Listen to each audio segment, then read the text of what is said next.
سفیان بن عینہ نے بیان کیا زہری سے، وہ عروہ بن زبیر سے، وہ ابو حمید سعدی رضی اللہ عنہ سے کہ قبیلہ ازد کے ایک صحابی کو جنہیں ابو لتبیہ کہتے تھے، رسول اللہ صلی اللہ علیہ وسلم نے صدقے وصول کرنے کے لیے عامل بنایا۔ پھر جب وہ واپس آئے تو کہا کہ یہ تم لوگوں کا ہے، یعنی بیت المال کا، اور یہ مجھے ہدیے میں ملا ہے۔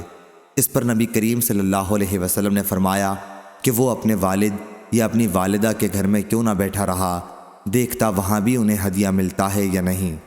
اس ذات کی قسم جس کے ہاتھ میں میری جان ہے، اس مال زکوٰۃ میں سے اگر کوئی شخص کچھ بھی ناجائز لے لے گا تو قیامت کے دن اسے وہ اپنی گردن پر اٹھائے ہوئے آئے گا۔